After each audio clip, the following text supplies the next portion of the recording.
অনেকের দেখা যায় যে ঠান্ডা লাগা বা সর্দি লাগার পর হঠাৎ করে মুখ বেঁকে গেছে।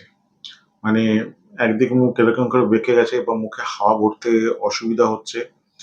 এরকম নানা রকম সমস্যা দেখা দিতে পারে।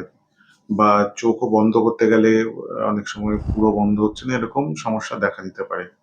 তো এই ফেসিয়াল যে পালসি, তো এরকম কেন হয়?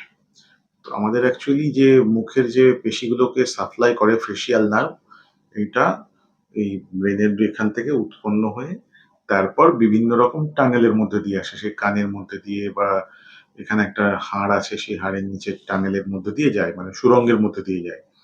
এবার কোনো কারণে প্রদাহ হলে সেসব সুড়ঙ্গগুলোর গায়ে যে আবরণ থাকে, সেসব জায়গাগুলোতে প্রদাহ হলে সেই ফেসিয়াল নার্ভ তাতে এফেক্টেড হতে পারে। তাতে এরকম সমস্যা দেখা দিতে পারে। তো বেশিরভাগ ক্ষেত্রে দেখা যায় যে স্টেরয়েড জাতীয় ওষুধ বা অনেক সময় অ্যান্টিভাইরাল জাতীয় ওষুধ এগুলো চালালে অনেকটা ঠিক হয়ে যায়। কিন্তু যেটা আপনারা মিস করেন যে কিছু এক্সারসাইজ আছে ফেসিয়াল মাসলের, সেগুলো plus electrical stimulation, facial nerve থেকে ফেসিয়াল মাসল গুলোকে স্টিমুলেট করা।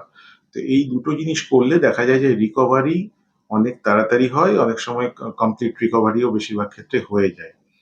তো শুধুমাত্র ওষুধের ওপর ভরসা না করে এই থেরাপি আর ইলেকট্রিক্যাল স্টিমুলেশনও নেওয়া যেতে পারে। হ্যাঁ, সেটা কেস টু কেস বেসিসে অবশ্যই ডাক্তারবাবুরা ডিসাইড করবেন, আর এই থেরাপি বা স্টিমুলেশন গুলো ফিজিওথেরাপিস্টরা করায়।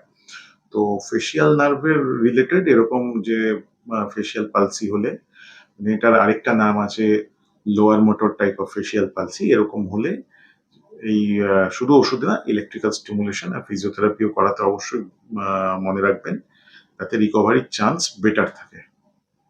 এইটা নিয়ে আজকে এই পর্যন্তই। আমি ডক্টর অনুরাগ বিশ্বাস।